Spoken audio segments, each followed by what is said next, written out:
ada lawyer Ya. yang nggak ngerti soal gelar perkara khusus gitu loh. Gelar perkara khusus itu katanya itu aneh, sesuatu yang aneh, tidak bisa dimintakan. Ya. Kenapa menurut Bang Hotman boleh nggak jika dokter merasakan ada keganjalan, keanehan, terus dokter melaporkan ke Dumas meminta gelar perkara khusus? Itu Bisa. boleh nggak Bang Bisa, Hotman? bahkan ada khusus itu namanya karo wasidik. Pertama Bang, ini Pak Oman ini kan tulang saya ini, dan juga panutan saya terhadap fashion hidup ya, yang sudah menaklukkan dan tulang saya di rumah dengan kehidupannya. Jadi guru saya juga dalam fashion. Tetapi soal kemudian Abang bertanya terhadap apakah boleh tentang itu, saya kembali kepada profesi saya sebagai advokat. Saya akan berbicara tentang penegakan hukum. Bahwa yang namanya sudah ditetapkan menjadi tersangka dapat melakukan upaya untuk keberatan berdasarkan pra-peradilan. Itu yang diatur di dalam Undang-Undang Nomor 8 Tahun 81 Pasal 77 sampai 83 dan kemudian dikuatkan kembali berdasarkan putusan Mahkamah Konstitusi Nomor 21 Tahun 2014. Dan kemudian kalau ada dumas, ya dumas seperti yang disampaikan oleh saudari tersangka Samira itu dibenarkan ketika kita mengacu kepada Perkap nomor 6 2019 di pasal 41-nya. Ya, apabila ada persoalan yang tidak benar yang dilakukan oleh penyidik dalam proses penyidikan. Tetapi kalau sudah ditetapkan tersangka dalam gelar perkara, saya berpendapat bahwa gelar perkara khusus itu dapat dilaksanakan ketika sudah ada putusan pra-peradilan, karena di pasal 33 ada 3 unsur. Pertama, berdasarkan pengaduan masyarakat. Kedua, berdasarkan putusan pra-peradilan. Ketiga, menjadi pusat perhatian. Nah, artinya kalau Abang pertanyakan boleh, tetapi harus dilengkapi 3 unsur yang kumulatif. Ya, jadi sehingga kemudian kalau 3 unsur yang Dumas 1, kemudian ada putusan pra-peradilan, ada pusat perhatian, itu sudah dipenuhi, maka gelar perkara khusus itu tidak menabrak Undang-Undang Nomor 881. Tapi kalau gelar perkara khusus itu tidak mengandung unsur kumulatif, maka itu cacat formil. Artinya hanya berdasarkan Dumas saja, itu cacat formil, Bang. Seperti itu. Terhadap apa yang disampaikan oleh tersangka, ya, atas nama Samira, terkait laporan klien kami, Dr. Andreas di Polrestabes Medan, saya perlu sampaikan bahwa kami ini kan advokat. Advokat itu diatur di dalam Undang-Undang 18 Tahun 2003 di pasal 5 dijelaskan bahwa kami adalah penegak hukum. Artinya ketika kami berprofesi sebagai advokat, pasal 5 ini kami harus taat dan patuh. Maka kemudian pada kesempatan ini saya akan berbicara sebagai penegak hukum akan hukum dan pasal-pasal. Ya, jadi pada prinsipnya menanggapi apa yang disampaikan oleh si tersangka Samira, bahwa ada ajas hukum yang namanya lex superior derogat lex inferior. Ya, artinya bahwa peraturan yang lebih rendah itu tidak boleh bertentangan dengan peraturan yang lebih tinggi. Hal ini dikuatkan sebagaimana tentang ketentuan Undang-Undang Nomor 12 Tahun 2011 di pasal 7 dan pasal 8 tentang hierarki peraturan perundangan.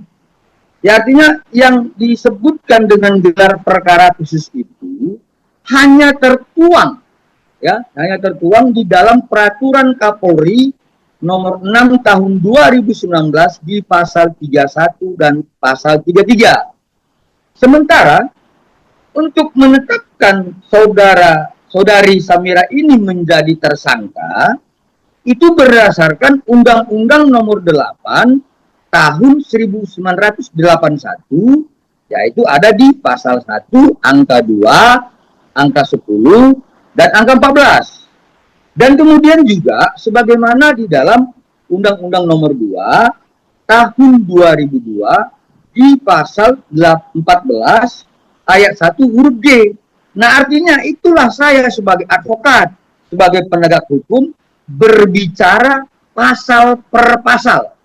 Ya, artinya kalau kemudian saya sampaikan ajas hukum lex superior derogat lex inferior, perkap itu tidak boleh ya bertentangan dengan undang-undang yang lebih tinggi dari dia, itu undang-undang nomor 8 tahun 81 tentang kitab undang-undang hukum acara pidana, dan undang-undang kepolisian itu undang-undang nomor 2 tahun 2002. Nah, kalau saudari Samira ini keberatan terhadap penetapan tersangkanya, ada itu ya upaya hukum disebutkan namanya pra-peradilan. Nah, itu juga diatur di dalam Undang-Undang Nomor 8 Tahun 81 di pasal 77 sampai dengan 83, dan kemudian dikuatkan kembali dengan putusan Mahkamah Konstitusi nomor 21. Jadi kalau ada undang-undang mengatur saudari menjadi tersangka, pakailah undang-undang juga untuk membela saudari. Jangan kemudian saudari itu dengan ya mengatakan sepertinya pintar dan paham hukum, tapi tidak tahu hierarki peraturan perundangan. Ya, perkap itu internal SOP dari penyidik, tidak berlaku kepada keseluruhan masyarakat Indonesia. Ya, ada ajas hukum. Nah, kemudian saya mau sampaikan kepada ya besok ini kami juga diundang terhadap dumasnya si tersangka Samira ini ya di Mabes Polri. Ya, jadi pada kesempatan ini saya mau sampaikan kepada pimpinan Bareskrim di Mabes Polri ya sebagai atasan penyidik di Polrestabes Medan. Ini dikaitkan dengan Perkap 6 2019 di pasal 41. Saya mau ingatkan bahwa Polri itu bukan Mahkamah Konstitusi yang bisa melakukan sebuah perubahan undang-undang atau uji materi. Nggak boleh itu.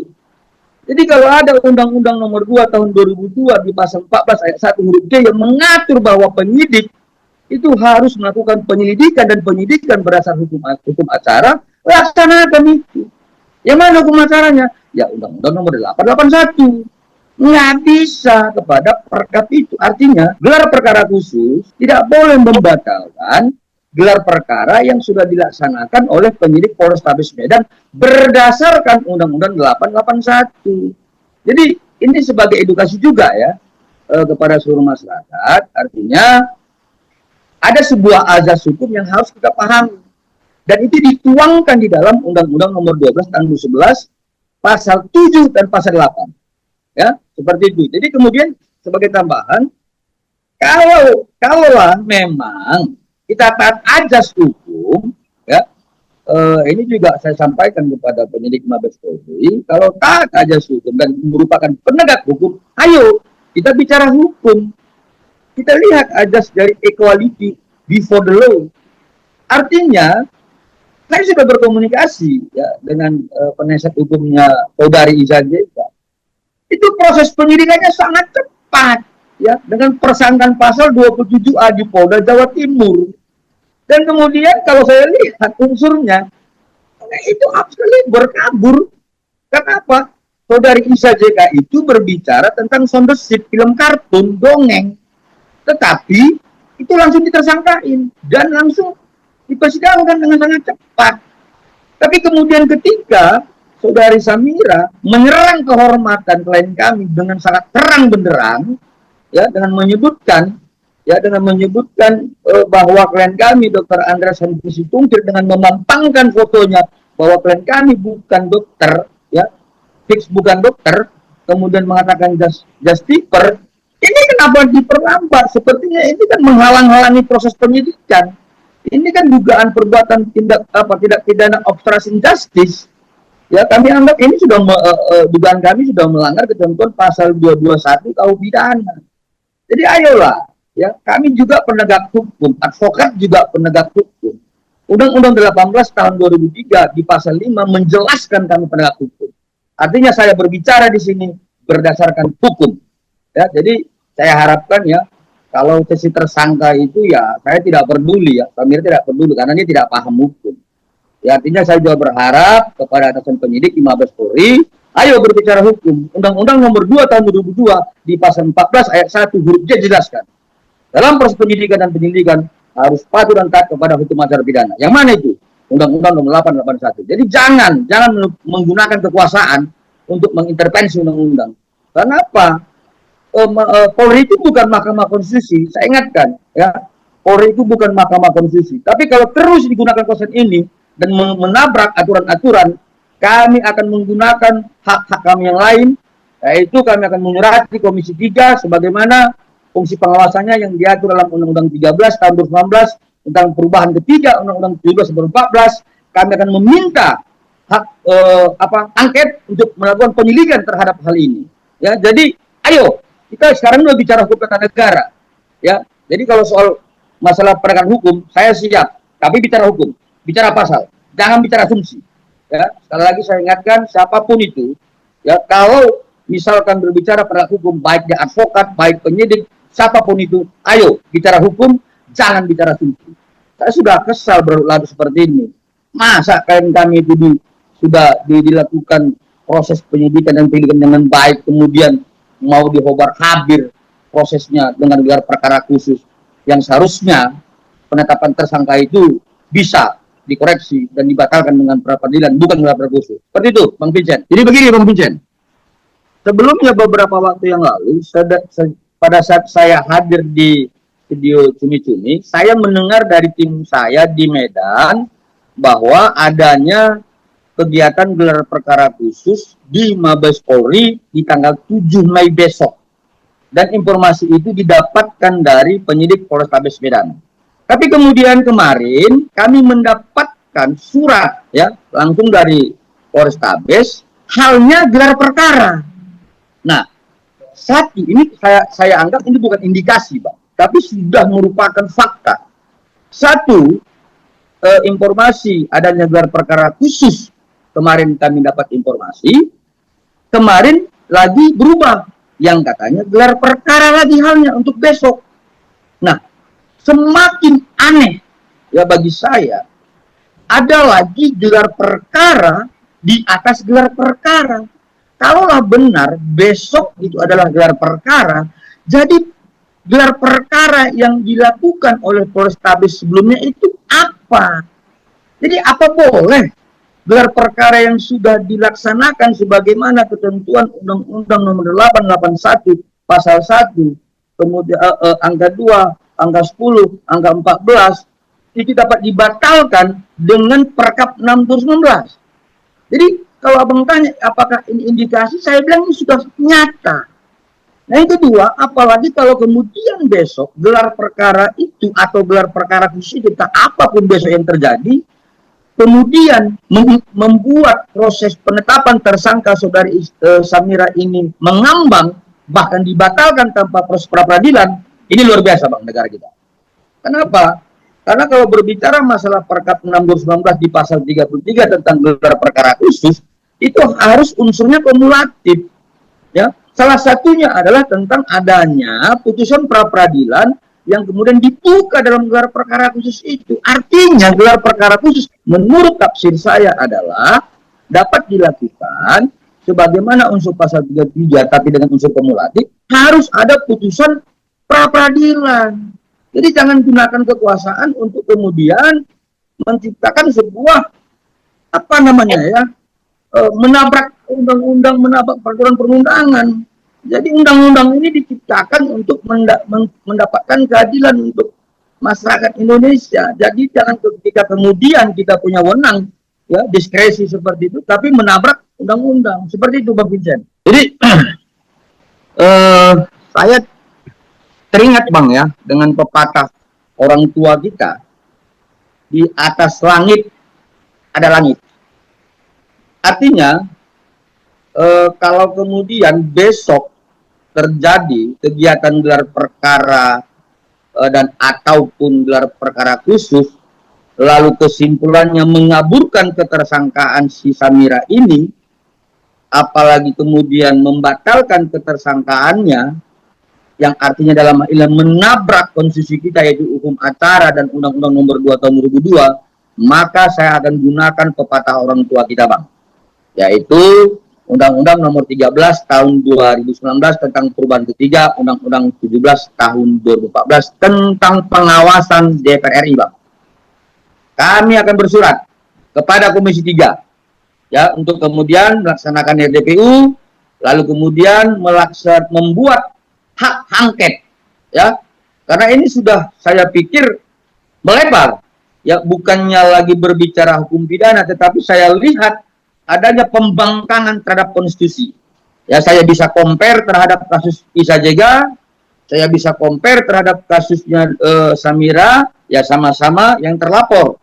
Ya, artinya pembangkangan terhadap konstitusi oleh penyidik nanti akan kami buka di Komisi 3, kemudian hak angket itu akan berfungsi dan berwenang melakukan penyelidikan dan terhadap persoalan ini, dan akan kami mintakan akan menguak siapa ya campur tangan besar siapa di situ ya. Jadi kemudian di sini juga kami lihat adanya satu obstruction justice ya, menghalang-halangi penyidikan, itu akan kami turunkan pasalnya agar kemudian Komisi 3 dalam hal ini merupakan mitra dari Polri ya, dan kemudian sebagai DPR RI melaksanakan kewenangannya melakukan pengawasan terhadap undang-undang dan kemudian melakukan pengawasan terhadap mitranya yang membangkang terhadap konstitusi. Seperti itu, Pak. Saya tidak, kalau Polri taat ajas hukum, Bang, saya sangat yakin bahwa kegiatan besok akan menguatkan laporan klien kami. Ya, kalau penyidik taat ajas hukum, ya sekali lagi, Bang, kalau penyidik taat ajas hukum sebagaimana Undang-Undang Nomor 2 Tahun 2002 Pasal 14 Ayat 1 huruf G, maka besok hasilnya adalah segera melakukan pemanggilan kedua terhadap tersangka Samira, lalu kemudian menerapkan Pasal 21 Ayat 1 dengan dapatnya ditahan tersangka karena sudah melakukan perbuatan pidana berulang, baik terhadap klien kami Dr. Mufid yang sudah membuat LP di Polres Jaksel maupun terhadap pihak-pihak lain. Tapi kalau kemudian penyidik besoknya tidak taat ajas hukum, saya yakin, Bang, akan banyak korban-korban masyarakat yang lainnya. Kenapa? Karena adanya sebuah perbuatan menabrak sebuah konstitusi, yaitu ajas lex superior derogat lex inferior. Peraturan perundang yang di bawah yang lebih rendah tidak boleh bertentangan dengan peraturan yang lebih tinggi. Seperti itu, Bang. Baik, Bang Vincent. Jadi, Abang sedang bertanya kepada orang yang sedang bertanya juga, Bang. Abang sedang heran terhadap orang yang sedang heran juga, gitu. Nah, jadi kalau kemudian soal bobot, Bang, ada yang lebih berbobot yang sudah dan sering kami lakukan dan kami laporkan. Bukan ke Mabes. Kalau ke Mabes terlalu jauh, ke Polda aja sendiri. Ya, terhadap kasus kejahatan masyarakat di Kabupaten Karo, ya seperti perjudian dan sebagainya. Itu aja tidak ditarik, Bang. Ya, jangankan ke Mabes, di Polda, Bang. Jadi kan gini, Bang, di Perkap 6 2019 itu di pasal 41, ya mohon maaf saya tolong dikoreksi kalau ada yang mendengar ini ya. Di pasal 41 ada narasi sebutannya atasan penyidik. Nah, kalau kemudian diduga ada sebuah penyalahgunaan kewenangan yang dilakukan oleh Kapolrestabes Medan, kan ada Kapolda sebagai atasannya gitu loh. Nah, pertanyaan besar ini kan lompatannya terlampau tinggi gitu loh. Dan kemudian ini tidak terkait terhadap satu masyarakat luas. Beda kalau saya bicara masalah judi di Kabupaten Karo. Itu kan terkait masyarakat luas, banyak yang dirugikan. Ya, banyak yang kehilangan, ada pencuri sebagainya. Ini kan ada persoalan antara Samira dan Dr. Andreas. Ini kan kasus personal. Ini kok semakin luar biasa. Nah, aneh Bang gitu. Jadi makanya kemudian saya berani menyatakan ini bukan indikasi lagi, tapi sudah menjadi sebuah kenyataan bahwa adanya satu perbuatan yang menabrak dan melanggar konstitusi, dan dugaan saya juga terhadap obstruction justice. Ini luar biasa. Jadi mungkin selama ini Bang ya, saya tidak menjadi perhatian dari teman-teman media nasional ya di Jakarta. Tapi hal ini saya bicarakan gitu. Dan saya siap berdebat dengan siapapun yang mengaku penegak hukum. Tetapi ayo bicara pasal gitu loh. Jangan berbicara asumsi. Dan kemudian jangan berbicara peristiwa hukum di dalam media. Nanti perdebatkan, pertengkarkan itu di pengadilan kalau materialnya. Kalau formilnya saya siap. Ya, tapi dengan ketentuan ayo bicara pasal.